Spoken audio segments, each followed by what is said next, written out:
సర్జీ sir hi Charan. ఇది మన cinema ఫైనల్గా ఆర్ఆర్ఆర్ రిలీజ్ అవుతుంది. అమ్మయ్యా అమ్మయ్య అనుకోవడంతో సరిపోదు కదా, కొంచెం ఏమన్నా హడావిడి చేయాలి కాబట్టి ఇక్కడ మనం కలిసాం. ఆర్ఆర్ఆర్ పేరు చెప్పి అయితే ఆర్ఆర్ఆర్ అంటే ఏంటి, రైస్ రోల్ రివోల్ట్ అది కాదు. ఇది నేను కొన్ని పాత విషయాలు రకరకాల గుర్తు మన అనుభవానికి సంబంధించినవి, మన అసోసియేషన్వి ఇవి నేను గుర్తు చేసుకుంటుంటాను, పాతవి కొత్తవి. అలా గుర్తు చేసుకుంటూ మిమ్మల్ని మీ రియాక్షన్ కోసం నేను చూస్తుంటాను. అది వాళ్ళు రికార్డ్ చేసుకుంటారు. కాబట్టి దీని పేరు రిమెంబర్ రియాక్ట్ రికార్డ్. ఆర్ఆర్ఆర్ కొత్త మీనింగ్ అనమాట. సరే, ముందుగా ఏంటంటే బేసిక్గా మాటలు లేకపోతే ఫేషియల్ ఎక్స్ప్రెషన్ వచ్చేస్తే చాలుగా వాళ్ళు రికార్డ్ చేసుకుంటారు. రియాక్షన్ ఇస్తే చాలు, మాట్లాడలేదు. రియాక్షన్ నవరసాల్లో లేని రసం, కొత్త రసం, రియాక్షన్ రసం అండి. అన్నిటికన్నా టఫ్ స్విమ్మింగ్ పూల్ చలేసి బయట చూడండి, తోసేస్తారు ఒకసారి. తోస్తే ఇంక సరిపోద్ది. ఇంకా అలాగ టఫెస్ట్ క్వశ్చన్ ముందు అడిగేస్తాను. నా పాటలో మీకు ఏమి ఇష్టం అంటే తెలుసా మన సార్, లేకపోతే మా పేరు జాన్ చెట్టు, ఇవన్నీ బోరు కొట్టింది నాకు. మీ ఆనెస్టీ ఎంత ఉందని లెవెల్ చెక్ చేయడానికి సిన్సియర్గా చెప్పండి. నేను ఇంతవరకు చేసిన పాటలో చాలా వరకు మీరు వింటూ ఉంటుంటారు కదా, మీకు ఇష్టం లేని పాటలు, ఇంత దరిద్రంగా చేశారట కీరవాణి గారు అనుకునే పాటల్ని minimum 1 song to maximum 5 songs చెప్పాలి.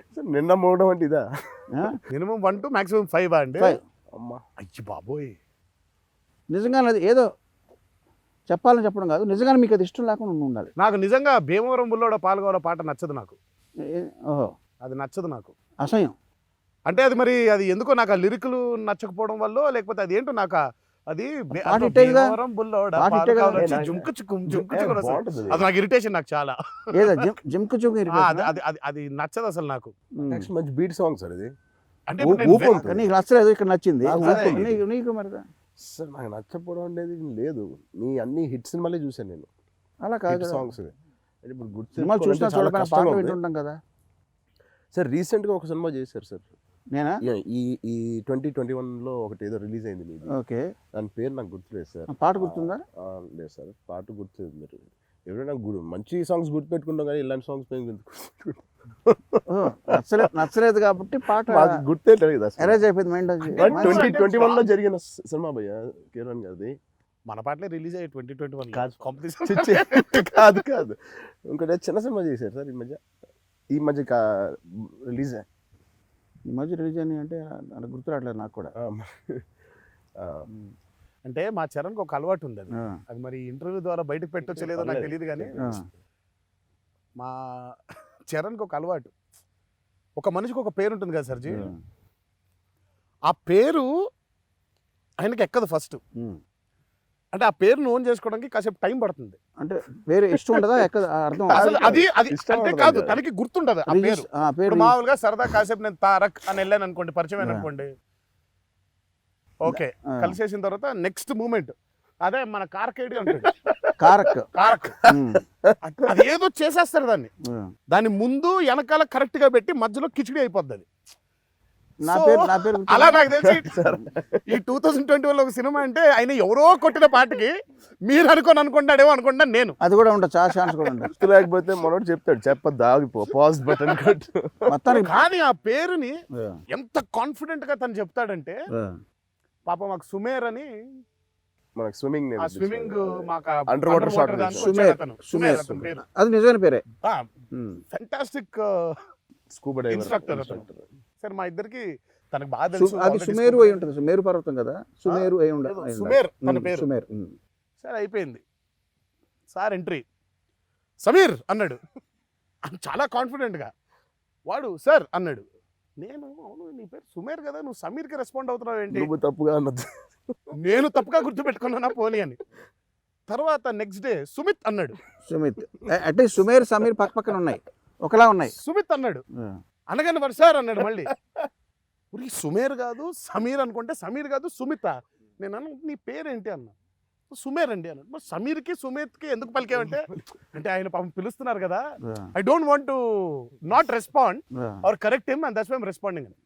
ఇది కేవలం సుమేర్తో కాదండి, ఇన్నేళ్ల మా ఇద్దరికి ఉండే ఒక అనుబంధంలో నాకు అంటే తెలిసినటువంటి ఒక చరణ్ ఎలా పిలిచాడు ఏం ఏ పేరుతో పిలిచాడు కాదు, ప్రేమగా దాని పిలిచాడు ఉద్దేశం బాగుంటుంది సార్. అని పలుకున్నాడేమో. నాన్నగారితో నేను గరణమ్మగుడు అవును సార్.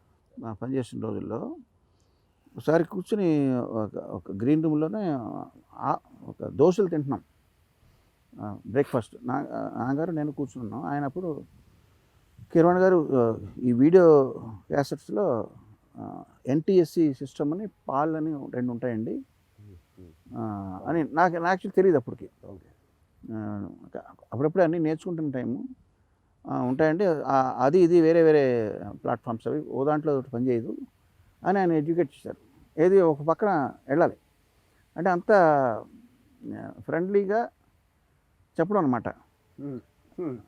తర్వాత ఏమో బంగారు కోడిపెట్ట ఉంది కదా, ఆ పాటకు వేరే ట్యూన్ చేసినప్పుడు ఆయన తిరుపతిలో ఉన్నారు. అక్కడి నుంచి ఫోన్ చేసి ఇది మేము డ్యాన్స్ చేయడానికి వీలుగా లేదండి, ఈ కొంచెం స్లోగా ఉంది అని ఒక ఎగ్జాంపుల్ ఇచ్చి ఈ టెంపోలో ఉండాలని చెప్పి నాకు అర్థమైంది. అప్పుడు బంగారు కోడిపెట్ట పాట వచ్చింది. కానీ మొదటిసారి ఆయన అట్లాగా హరికృష్ణ గారు కూడా స్వరబ్రహ్మ, స్వర విష్ణు, స్వరదేవో మహేశ్వర అని నన్ను పలకరించేవారు సీతయ్య షూటింగ్ వెళ్ళినప్పుడు. అట్లా చాలా ఆత్మీయంగా ఉండేవారు. నేను సీతయ్య రీమేక్ చేస్తే దాంట్లో చేస్తారా, ఎందుకంటే పవర్ఫుల్ పోలీస్ ఇన్స్పెక్టర్ పాత్ర అది. నాకు ఇప్పటికీ కూడా ఆల్ టైమ్ ఫేవరెట్. సీతయ్య కంపోజింగ్కి మేము వెళ్ళి వచ్చినప్పుడు అప్పుడు సింహాద్రి అదే ఒకే టైం కదా, సింహాద్రి రికార్డింగ్కి రాజమౌళి వచ్చాడు మెడ్రాస్. మేము రికార్డింగ్ చేయాలి, మేము చేసిన పాట ఏంటని అడిగి తెలుసుకుని ఒక్క మగాడు పాట హమ్ చేస్తాడు. అది ఎలా హమ్ చేస్తాడు అంటే ఇంకా ఆపోయా నువ్వు అదే పాట పాడుతుంటే మన సాంగ్ రికార్డింగ్ చేయలేం కదా అని అంత ఇష్టం. సో నాకు చాలా ఇష్టమైన సీతయ్య మూవీకి మళ్ళీ మీరే బ్యాక్గ్రౌండ్ స్కోర్ చేస్తాను, మీరే మ్యూజిక్ చేస్తానంటే చేస్తాను. Hi, welcome welcome. కూర్చో కమ్ సిట్ డౌన్.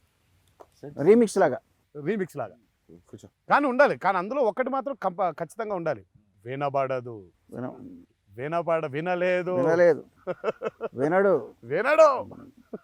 బాగుంటుంది, చాలా బాగుంటుంది సార్. మోడర్న్ టెక్లో ఇవాళ చేస్తే చాలా బాగుంటుంది. బంగారు కూడా పెట్ట ఇద్దరికి చేశాను కదా. నాన్నగారికి మీకు ఏది ఇష్టం, మీకు ఏ వెర్షన్ ఇష్టం? నాకు పాత వెర్షన్ ఫస్ట్, అంటే రెండింటిలో కంపారిజన్లో పాత వెర్షన్ అది ఎవర్ గ్రీన్, ఆబ్వియస్లీ క్లాసిక్ కాబట్టి అక్కడి నుంచి. మన వెర్షన్ కొంచెం మోడర్న్ ఉంటుంది కదా. మన వెర్షన్ మోడర్న్గా ఉంటుంది, బట్ ఎప్పుడో క్లాసిక్ కదా సార్ మాకు కూడా. కానీ ఆ సాంగ్ రికార్డ్ చేసేవాడు మాత్రం ఫస్ట్ ఒకటి ఉంటుంది కదా, అప్ హ్యాండ్స్ అప్ అని.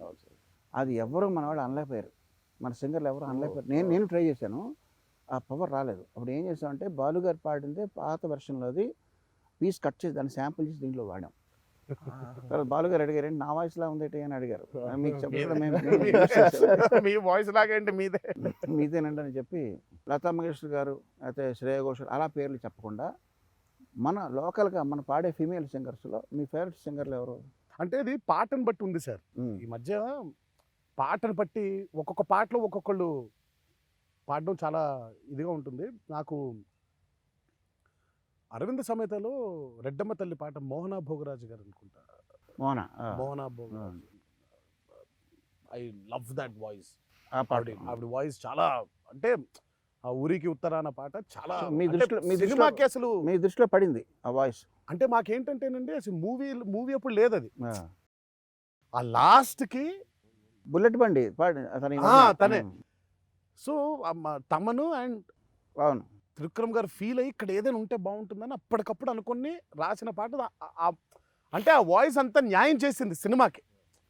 సో ఆవిడ తనొకళ్ళు, అలాగే గీతామాధురి గారు కూడా. గీతామాధురి మొన్న అఖండాలో యా జై బాలయ్య పాట అసలు అంటే ఇద్దరు వాయిస్లు ఇష్టం, ఎరగ పాడేశారు అసలు. చరణ్ నాకు కూడా బుల్లెట్ బండి ఆవిడ మీరు చెప్పిన మోహన భోగరాజు.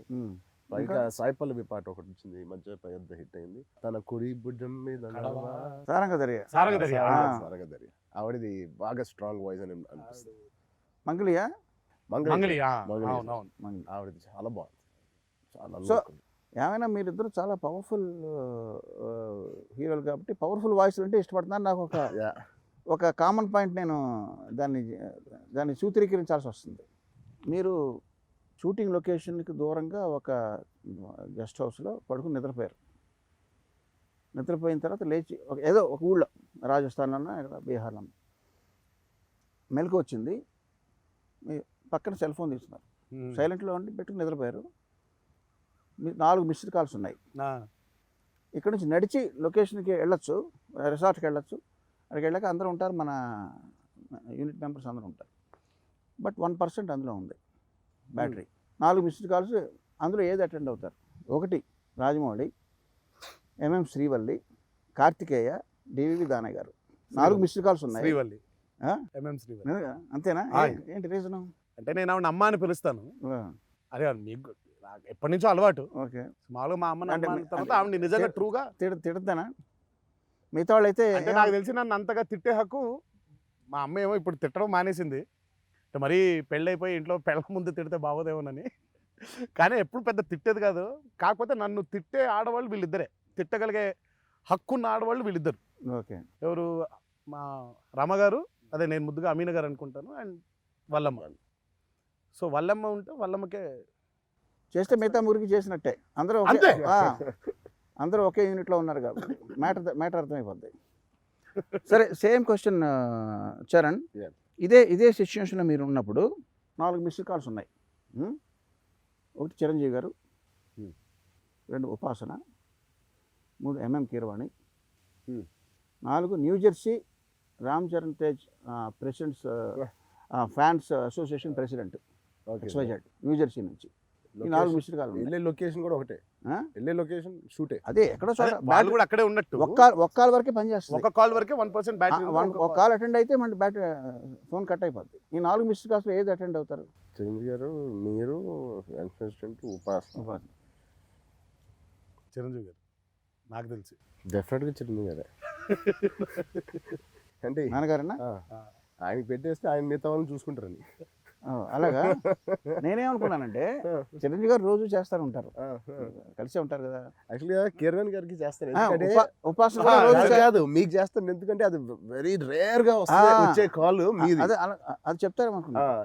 అది రేర్ గా వచ్చే కాల్. ఫ్యాన్స్ అసోసియేషన్ ప్రెసిడెంట్, సరే ఏముంటుంది, మన ఇవన్నీ మనం అప్డేట్స్ చేస్తుంటారు. బట్ మీకే చేస్తాను, నేను ఇప్పుడు చేయను కదా. రేర్ గా వచ్చేది, అది వెరీ ఇంపార్టెంట్ అయితే తప్ప మీరు ఏదైనా ఎమర్జెన్సీ అది ఇంపార్టెంట్ అయి ఉంటుంది. Absolutely right. ఓకే, మంచి రెస్పాన్స్. నాకు ఎప్పటి నుంచో ఒక మైండ్లో ఒక థాట్ వెళ్తా ఉంది. ఇప్పుడు ఇండస్ట్రీలో పెద్ద హీరోలు, చిన్న హీరోలు ఉంటారు కదా. పెద్ద డైరెక్టర్, చిన్న డైరెక్టర్లు, పెద్ద ప్రొడ్యూసర్లు, చిన్న ప్రొడ్యూసర్లు. అన్నింటిలోనూ పెద్ద చిన్న ఉన్నాయిగా. పెద్ద బడ్జెట్ ఏజ్ కాదు, పెద్ద బడ్జెట్, చిన్న బడ్జెట్, స్టేచర్ ఉన్నాయి కదా. పెద్ద హీరోలతో సినిమాలు చేసేవాళ్ళు కానీ, లేదా ఆ పెద్ద హీరోలు కానీ, వాళ్ళు స్టోరీ విషయానికి వచ్చేసరికి ఓవర్ కాన్ఫిడెంట్గా ఉంటారు. అంటే మేము ఉన్నాం కదా, లేదా మా పలానా హీరోతో నేను సినిమా తీస్తున్నాను, స్టోరీ ఎలా ఉంటే ఏంటి, జనం చూస్తారు, ఆటోమేటిక్ హిట్ అయిపోద్ది అనే దాంట్లో ఓవర్ కాన్ఫిడెంట్గా ఉండి స్టోరీని పట్టించుకోకుండా, దాన్ని సరిగ్గా చెక్కకుండా తీసే ట్రెండ్ ఉందని number 1. On the contrary, music విషయంలో కొంచెం ఇన్సెక్యూర్డ్గా ఫీల్ అవుతారు. అంటే ఓవర్ కాన్ఫిడెన్స్కి ఆపోజిట్ ఏంటండి? ఇన్సెక్యూరిటీ. మ్యూజిక్ విషయంలో వాళ్ళు పెద్ద హీరోని పెట్టినప్పుడు ఇన్సెక్యూరిటీ ఫీలింగ్ అయ్యి ఫాస్ట్గా ఉంటేనే మంచిది పాట అని చెప్పి స్లో సాంగ్ని అవాయిడ్ చేసి ఫాస్ట్ సాంగ్స్ పెడతారని నాకు ఒక కంప్లైంట్ ఉంది, ఒక థీరీ ఉంది. First of all you must tell whether I'm right are not wrong. ఈ థీరీ కరెక్టా కాదో మీరు చెప్పండి. ఇది నాకు ఒక ఒపీనియన్. ఫర్ ఎగ్జాంపుల్, మణిరత్నం గారి సినిమా ఉంది కదా గీతాంజలిలో, ఓం నమః, బాగా స్లో సాంగ్. అది షార్ట్స్ కూడా డాన్సర్లు ఉండరు, ఏముండరు. అలాంటి స్లో సాంగ్ నేను జనరల్గా పెద్ద హీరోల సినిమాలో నేను చూడను, చాలా రేర్గా. నేను చెప్పే థీరీ కరెక్టా? అది మీరు చెప్పండి, మీ రెస్పాన్స్ చెప్పండి నాకు. ఒకవేళ రాంగ్ అయితే are you willing to have హ్యాపీగా అట్లాంటి మెలోడీ స్లో సాంగ్స్ మీ సినిమాల్లో పెట్టుకోవడానికి మీరు వెల్కమింగ్గా ఉన్నారా? ఇంతవరకు మీరు చేసిన వాటిలో ఏది స్లోయెస్ట్ సాంగ్ అని ఫీల్ అవుతున్నారు? మొత్తం మీ కెరీర్లో స్లోయెస్ట్ సాంగ్ ఏదని ఫీల్ అవుతున్నారు? సార్, ఒకటి మీరేమో ఫస్ట్ థియరీ ఉందన్నారు కాబట్టి దాన్ని డిసగ్రీ అవ్వకుండా ఉండను. ఎందుకంటే మీరు చాలా అది కరెక్టా కాదా కాదు నా ఒపీనియన్. నేను బేసిక్గా మీ ఒపీనియన్కి ఫస్ట్ ఎలా వస్తున్నానంటే, మీకు ఒక థియరీ ఉంది, అవును, లేకపోతే మీరు చెప్పరు. అవును. సో మీకు థియరీ ఉంది కాబట్టి మీరు మాకంటే చాలా ఇండస్ట్రీని చూశారు, చాలా మంది హీరోస్ని చూశారు. నిజ జీవితంలో మీకు ఎక్స్పీరియన్స్ ఉంది, మీకు ఎక్స్పీరియన్స్ ఉంది. అవును, అంటే మీరు మా ప్రీడెసెసర్తో ఇప్పుడు చిరంజీవి గారితో అవనివ్వండి, అటు బాలబాబుతో అవనివ్వండి, ఇప్పుడు నాన్నతో అవనివ్వండి, అలా నాగార్జున గారు, వెంకటేష్ గారు, వాళ్ళందరితో చేశారు మీరు. సో మీ థియరీని ఫస్ట్ నేను తప్పు పట్టను. నన్నుగా అడిగితే ఆ థియరీ లేదేమో అని నా ఉద్దేశం. మనం నిరంతరం సర్జీ వీ కీప్ లెర్నింగ్. అంటే ఒక ఫ్లాప్ సినిమా ఒక పాఠం నేర్పుతుంది. హిట్ సినిమాస్ ఏమీ నేర్పదు అనుకోండి, అది వేరు. ఫ్లాప్ సినిమా ఒక పాఠం నేర్పుతుంది. సో అలా ఫ్లాప్ మనం అనుకున్న ఏదైతే ఉంటుందో, ఓ దర్శకుడు హీరో అనుకున్నది ఏదైతే ఉంటుందో అది ప్రతిసారి రైట్ అవ్వాల్సిన నెసెసిటీ లేదు. సో నాకేంటంటే అది లేదేమో, అది బహుశా వృద్ధి వేయబడుతుందేమో. బట్ మీరైతే వెల్కమింగ్గా ఉన్నారుగా. 101%. ఎందుకంటే నేను ఎక్కువసార్లు అంటే అది ఈ రోజు మాకు అర్థమవుతుంది సార్. ఈ రోజు మాకు కొంచెం ఇండస్ట్రీకి వచ్చి మాకు కొంచెం 15-20 సంవత్సరాలు అయింది కాబట్టి maybe we know it now. ఇది వరకు మీరు అన్నట్టు ఫాస్ట్ సాంగ్ ఉంటే బాగుంటుంది అనేది maybe we got carried away also. Charan దాంట్లో కూడా ధీర ధీర బాగా స్లో సాంగ్ కదండి. మాతో మా డిస్కషన్లో ఏమనుకుంటాం అంటే, రాజమౌళి నేను కూర్చున్నప్పుడు మామూలుగా తడిసిపోయిన పొల్ల ఉందనుకోండి సరికి, అది క్యాంప్ ఫైర్లో వేస్తే అది మామూలుగా దాంతో వెలిగించాలని చూస్తే అది ఎలగదు, ఎందుకంటే అది తడిసిపోయింది. అలా కాకుండా ఆల్రెడీ ప్రజ్వలించి వెలుగుతున్న మంటలో అది వేస్తే మామూలు కట్ల కన్నా బాగా పేలుతుంది, బాంబులో పేలుతుంది. అంటే ఏంటంటే ఇక్కడ అంత క్యాంప్ ఫైర్ ఏంటంటే పెద్ద హీరో ఉన్నాడని. పెద్ద హీరో ఎప్పుడైతే ఉన్నాడో దానికి మంచి ప్లాట్ఫామ్ వచ్చింది. మామూలు చిన్న సినిమాల్లో హిట్ అయ్యేదానికన్నా ఇంకా బాగా హిట్ అవుతుంది పాట, బాగా జనాలకు రీచ్ అవుతుంది. ఏది మెలోడీ సాంగ్. ఆల్రెడీ పెద్ద హీరో ఉన్నాడు, ఇంకెందుకు ఫాస్ట్ సాంగ్ ఎందుకు? సో మంచి పాటలు, మంచి మెలోడీ సాంగ్స్ మాకు చేసే అవకాశం మీరు మాకు ఇచ్చిన వాళ్ళు అవుతారు. అంతేగా. So you must encourage slow songs. అవి బ్రహ్మాండం బాగుంటాయి, ఎందుకంటే మీ మీద చూడడానికి ఇష్టపడతారు అది జనం. సో మంచి ఇది ఒక ప్రామిసే కదా, కమిట్మెంట్ ప్రామిస్, ఇష్టమైన ప్రామిస్. సరే మెలోడీ గురించి మాట్లాడాం కాబట్టి, ఏదో బాహుబలి సక్సెస్ మీట్లోనే ఎక్కడ ప్రైవేట్ పార్టీలో నువ్వు నాకు ఒక విషయం చెప్పావు, నేను కర్ణాటక మ్యూజిక్ నేర్చుకున్నాను అని చిన్నప్పుడు. కరెక్టేగా? అవును సార్. ఏదో ఏదో రాగం గొంతు బాగాలేదు స్వామి, ఇవాళ గొంతు బాగాలేదని మేము చెప్పే ఎక్స్ట్రా గొంతు బాగాలేదు, లేకపోతే ఇక్కడ ఆర్కెస్ట్రా లేదు, లిరిక్ మర్చిపోయాను, హార్మోనియం పెట్టలేదు. పాడతాను సార్, రాగానికి ఏముంది, పాడతాను సార్. అయిపోయి లోపల పాడతాను సార్. అది ఆలోచించుకుని ఆయన చెప్పినట్టు నా పేర్లతో పాటు పాటలు కూడా గుర్తుండవు. ఎంతవరకు అయింది? వర్ణాల వరకు వెళ్ళిందా? ఆ పేర్లు, ఆ ట్యాగ్స్ కూడా గుర్తులేవండి. హ్యాష్ ట్యాగ్లు, వర్ణాల, ఆ బ్లూ బుక్ అయితే ఫినిష్ చేశాను. మీ షర్ట్ కలర్ లో ఉంటుంది ఆ బ్లూ బుక్. ఓహో, ఎన్ని సంవత్సరాలు నేర్చుకుంటారు? 6 years. ఎవరు మాస్టర్? ఎవరు? అడక్కడక్క మీరు పేరే అడిగారు. ఇప్పుడు అంటే హైదరాబాద్ అయినా చెన్నైలో ఒక ఆయన ఉండేవారండి, హైదరాబాద్లో ఒక ఆయన. నేను మా అక్క నేర్చుకునేవాళ్ళని. నాదేదో సుమారుగా బాగానే ఉండేది. ఆవిడ మాస్టర్ మాత్రం ఒక 2 నెలల తర్వాత మా మమ్మీతో, సురేఖమ్మ మా అక్కని ఆవిడకి సెపరేట్ నేర్పిద్దామా, ఈయనకి సెపరేట్ నేర్పిద్దాం, ఏమంటే ఆవిడకి రాగాలు శృతులు తెలియట్లేదు. ఎవరికి? మా అక్కకి. అమ్మో చంపేస్తుంది ఇప్పుడు చెప్పి. సో ఆవిడతో మానిపించాల్సిన టైంలో నేను కూడా మానేశానండి. బట్ చాలా ఎంజాయ్ చేసిన ఇది. దానివల్లే మీ ఒకరికొకరు కానీ మీ మెలోడీలు కానీ బాగా నేను కనెక్ట్ అవ్వడం జరిగింది. అక్కడ ఫాస్ట్ బీట్లు ఉండవు కదా. ఒకసారి హైవేలో కార్లో వెళ్తుంటే వెనకాల వల్లి ఉంది, నేను ఫ్రంట్ సీట్లో కూర్చున్న అలవాటు. చాలా ఫాస్ట్గా వెళ్తుంటే 100, 120లో వెళ్తున్నాడు డ్రైవరు. ఒక బైక్లో ఒకడు హెడ్ ఫోన్ పెట్టుకుని ఏదో పాటలు వింటూ ఒక యూటర్న్, ఒక డివైడర్ దాటి సడన్గా క్రాస్గా అడ్డొచ్చాడు. వెనకాల 8 ఏళ్ల పాప ఉంది, వాళ్ళ కూతురు అయి ఉండొచ్చు, ఎవరో రిలేటెడే. వేసిన అడ్డంగా వచ్చాడు. మావాడు బ్రేక్ వేసి లెఫ్ట్లో స్కిడ్ అయిన కారు త్రుటిలో డేంజర్ తప్పింది, లేకపోతే ఇద్దరు అవుట్, చిన్న పాప ఇద్దరు అవుట్. నాకు అప్పుడు బీపీ రేజ్ అయ్యి అద్దం దింపి నానా బూతులు తిట్టడం, మరి చాలా పెద్ద పెద్ద కేకలు మీరు అసలు ఇమాజిన్ చేయలేరు. తిడుతుంటే వల్లికే భయం వేసి ఇంకా ఆపండి, ఇంకా మంచిది కాదు, ఇంకా ఆపండి, తిట్టింది చాలా ఆపండి. నాకేం కోపం తగ్గట్లేదు. రోడ్ రేజ్ అన్నది ఎలా వస్తుందో తెలియదు, ఎప్పుడు ఎవరికి ఎలా వస్తుంది. నాకు మాత్రం చాలా కోపం వస్తుంది అప్పుడు. నేను అన్నం తింటున్నా, నేను ఏం తిట్టాను నాకే గుర్తులేదు. నేను ఇక్కడ నా విషయం ఏంటంటే, ఇప్పుడు మేము ఎలాగ మ్యూజిక్ చేస్తాము, ఫైట్ మాస్టర్లు ఫైట్స్ కంపోజ్ చేస్తుంటారు కదా, కంపోజ్ చేసే ఫైట్స్ కాకుండా మామూలుగా మీకు కోపం వస్తే పంచ్ బ్యాగ్ మీకు కొట్టే ఆర్ఆర్ఆర్ ఉంది కదా, అట్లా కోపం రాబట్టే కదా ఫ్రస్ట్రేషన్, కోపం, వాట్ ఎవర్. అలా కోపం వచ్చినప్పుడు నిజంగా సినిమాటిక్గా కాకుండా ఏదో 10 కర్రలు ఇలా పెడితే వాటిని ఇలా తప్పించినట్టు అలా కాకుండా నిజంగా మీరు కొడతారుగా. మనం ఉప్పు కారం తింటున్నాం, కోపం వస్తుంది. నిజంగా మనకు సీరియస్ కోపం మనం కొట్టడానికి వెళ్తాం. అట్లాగా నిజంగా మీకు మీరే మీ మెంటాలిటీ, మీ యాటిట్యూడ్ని బట్టి మీరు కోపం వస్తే ఎలా కొడతారన్న దాన్ని బట్టి మీరు ఇమాజిన్ చేసుకుంటూ ఫైట్ మాస్టర్ లేకుండా మీరు ఏదన్నా సినిమాకి మీరు మీ ఫైట్స్ మీరే కంపోజ్ చేసుకోండి, మీరే కొట్టడం అంటే బాగుంటుంది. అది బాబాయ్ చండాలంగా ఉంటుంది సార్. ఏ ఐడియా పరంగా నేను రూమ్లో కూర్చొని చేస్తాం కదా. మామూలుగా కోపం వస్తే ఏదో వెళ్ళిపోయి కొట్టేసుకుని అయ్యో ఈ కొట్టుడు 5 రోజులు 6 రోజులు ఉండాలి కదా. 5-6 రోజులు కోపంతో ఎలా ఉంటాం? కోపం క్షణికాలం వచ్చేసి వెళ్ళిపోద్ది. 1-2 దెబ్బలైతే ఓకే, కానీ 5 రోజులు ఫైట్ కంపోజ్ చేయాలంటే. బట్ నాకు ఒక క్వశ్చన్ అడగాలని సార్, ఇలా మీరు ఇంట్లో ఉన్నా లేకపోతే వర్క్ ప్లేస్లో ఉన్నప్పుడు తారక్కి ఆ క్షణంలో ఏం చేస్తాడు? 5 రోజులు కాదు, ఆ క్షణం ఏం చేస్తాడు? కోపం వస్తేనే ఎరకొడతావా లేకపోతే నువ్వు నిన్ను కొరుక్కుంటావా, అంటే వాళ్ళు కొరుక్కుంటావా? ఏం చేస్తాడు ఒక వ్యక్తి? అదే ఆ వ్యక్తి ఒక తారక్ అయితే ఏం చేస్తాడు? సింహాద్రిలో ఉన్నాంబడి పాట గుర్తుంది, అలా పరిగెత్తు విజయలక్ష్మి గారి పాట. కొంతమంది అలా పాట బ్యాక్గ్రౌండ్ వేసుకొని పరిగెడుతున్నారు. సరే, ఇప్పుడు మన సుమా కనకాల గారు ఉన్నారు కదండి, నేను కనీసం 1000-2000 ఆడియో రిలీజ్ ఫంక్షన్స్లో నేను చూసుంటాను. అందులో ఒక 500 ఫంక్షన్ నేనే అక్కడ ఉండి ఇంటరాక్ట్ అయి ఉంటాను. మీరు కూడా చూసుంటారు. సో ఆవిడని మనం ఫ్రెండ్ అనాలా లేదా రిలేషన్ అనాలా, అన్నిటికీ అతీతంగా ఇప్పుడు కొంతమంది ఉంటారు, వాళ్ళు ఊరందరికీ అక్కలు అంటారు, అక్క ఊరందరికీ పెద్దమ్మ ఏదో. సో అట్లాంటి మన అందరికీ ఆత్మీయురాలుగా ఉన్న సుమా గారు ఇప్పుడు ఏదో సినిమా చేస్తున్నారు, జయమ పంచాయతీని, నేనే మ్యూజిక్, పనిలో పనిగా. ఆవిడ ఆ సినిమా హిట్ అయ్యి బాగా బిజీ అయ్యి మీరు యాక్ట్ చేసే సినిమాలో ఏదో దాంట్లో రోల్ వేయాల్సి వస్తుంది అనుకోండి.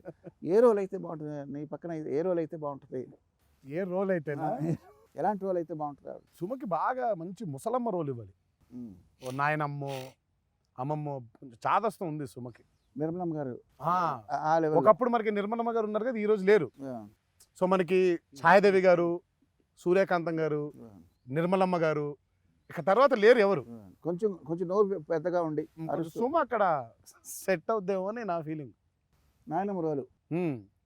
నాయనమ్మ రోలు సుమకిచ్చి, అంటే తాతగారు ఉంటే హీరోయిన్ ఏమని ఉండేవారు అంతేగా.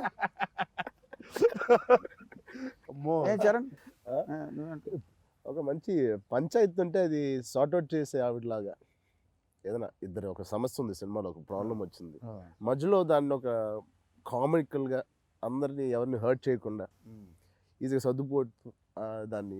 ఆ కథ తెలుసు కాబట్టి దానికి ట్రైలర్ ఓపెనింగ్ మనం చేసాం, కథ చెప్పలేదు. అదే కథ కాదు, బట్ ఏమైనా ఎవరి మధ్య అయినా సరే ఆవిడ మధ్యవర్తిగా సామరస్యంగా జయజమ్మ టైప్ లో ఇలాంటివి సుమన్ చూడగానే అలాంటివి గుర్తొస్తుంది నాకు. నోరేసుకొని పడిపోవడం. ఇప్పుడు మనిషి కాదు కదా సర్జీ, భూమి పుట్టినప్పుడు పుట్టిన సుమ కూడా ఎప్పుడు ఎప్పటి సుమ. శకుంతల గారు, తేజ గారి సినిమాలో 20 years బ్యాక్ స్టూడెంట్ నెంబర్ 21 ఏది స్టూడెంట్ నెంబర్ 1 రిలీజ్ అంటున్నారా? వచ్చి 19 సంవత్సరాలు ఎందుకు సార్? 2001 కదా, 2000 సంవత్సరాలు, 2001 సెప్టెంబర్, 20 ఏళ్ళు. 20 years బ్యాక్ ఎక్కడో పుట్టి ఎక్కడో పెరిగి నేను పాడాను కదా, మీకు పాడాను. అప్పుడు భైరవ వయసు 10 ఏళ్ళు ఉంది వాడికి, 8 ఏళ్ళు. ఇప్పుడు మళ్ళీ కొమరం భీముడు పాడాడు. అంటే తరాలు మారుతున్నాయి కానీ మీరు మారకుండా ఏంటి ఆ కండలు అన్నీ మెయింటైన్ చేస్తూ ఏంటి? మీ ఫిజికల్ ఫిట్నెస్ ట్రైనర్ ఎవరు? అతను 3 నెలలు నాకు అరువిస్తారా? నేను మీకు ఇప్పుడు ఇది మరి ఇప్పుడు అనొచ్చో లేదో తెలియదు కానీ, ఫస్ట్ మనం వర్కౌట్ చేయాలంటే నోటికి తాళం వేసుకోవాలి సర్జీ. నోటికి తాళం మీరు వెయ్యగలుగుతారా? నోటికి తాళం మరి అంటే ఈ తాళం కాదు, సరిగ్గా ఆ తాళం కాదు, ఈ తాళం, ఆది తాళం ఈ కాదు, ఈ తాళం వేయగలుగుతారా? మొన్న ఎప్పుడో మన ఇద్దరి మధ్యలో డిస్కషన్ కూడా. నోటి తాళం వేసారా బాగా? మరి వేయకపోతే అది రాదు కదా. అది నేను స్వతహాగా చూశానండి. అంటే it's basically if you need that body surgery golden rule. చాలా మంది ఏమంటారంటే వర్కౌట్ ఇప్పుడు ఈ రిప్ట్ లుక్ కావాలన్నా ఉండాలన్నా diet is everything. Your workout probably helps you about 20 or 15%, but 80% is what you eat. Sir last and final RR సినిమాల్లో ఉన్న పాటలో మీ ఫేవరెట్ సాంగ్ ఏంటి? నా కొమురం భీముడు చాలా ఇష్టం సార్జీ. అంటే ఆ సిచ్యువేషన్ తెలుసు కాబట్టి అలా, సినిమాలో బట్ నాకు సినిమా glimpse. కరెక్ట్గా రావాలి అని అంటే మాత్రం దోస్తి. అంటే అది అంటే 2 పవర్ హౌసెస్ని గనక బేసిక్ ఆయన క్రియేట్ చేసినటువంటి క్యారెక్టర్స్, బోత్ ఆఫ్ దెమ్ ఆ పవర్ఫుల్ కదా. Fire and water. ఆ ఫైర్ అండ్ వాటర్ని కరెక్ట్గా బ్లెండ్ చేయగలిగిన పాట నాకు బాగా ఇష్టం. అది నాకు మొన్న మీరు రిలీజ్ చేసిన గ్లిమ్స్ సాంగ్ సారీ ఎత్తర జెండా కాదు, అజయ్ దేవ్గన్ తో పాటు తీశారు కదా లాస్ట్ జనని నా ఫేవరెట్. నాది కూడా జనని. అది నాకు దోస్తి. అమ్మో, అంటే నాకు సినిమాలో ఉందే పాట అయితే అది. నాకు జనని ఇష్టం. ఎన్నిసార్లు విన్నా ఒక చిన్న తడి అయితే ఉంటుంది. మీరు సినిమా చూడలే కదా యాక్చువల్గా, సినిమాలో యాక్ట్ చేసి కానీ సినిమా చూడలే కదా. చూపించలేదు, ఏది చూసా చూడలేదు, ఎవరు ఇద్దరికి చూడలేదు. కలిపి ఒకేసారి చూపిస్తారు. అంటే రీ రికార్డింగ్తో చూడలేక మీరు బాగా చూసారుగా, ఆ, మీరేదో జీడిపప్పులను రెఫరెన్స్లు కూడా అంటూ ఉంటారు బాగా మంచి. మీరు చూసాక మీకు కూడా జనని నచ్చుతుంది. జనని నాకు చాలా ఇష్టం. అంటే మాకు ఎప్పుడు చూపిస్తారు మరి, వాళ్ళకి మాకు ఒకేసారి చూపిస్తారు అనుకుంటా. ఏమైనా మీరిద్దరు ప్రమోషన్ సాంగ్ చేసాం కదా, చక్కగా నడిచొచ్చి భుజం మీద చేసారు, చేతులు వేసారు కదా, దోస్తి దోస్తి ప్రమోషన్ సాంగ్. సో మంచి భుజస్కంధాల మీద భారం వేయడం అనమాట అది. యాక్చువల్గా భారం వేస్తూనే సపోర్ట్ లాంటిది. చాలా హ్యాపీ మీరిద్దరూ కలిసి ఈ సినిమాలో పనిచేయడం, ఒక మంచి ట్రెండ్కి మీరు శ్రీకారం చుట్టినందుకు very happy. Thank you sir. మళ్ళీ మనం సినిమా తర్వాత కాసేపు ఇలాగా అంతే మరికొన్ని ఇబ్బందికరమైన ప్రశ్నలతో. మీకు ఏది ఇబ్బంది లేదా? దేనికైనా రెడీ, కూచిపూడికైనా కుంగుఫూలకైనా అన్నట్టు పాటలో అలాగే. Thank you so much sir. Very happy. Thank you thank you sir. All the best మనందరికి.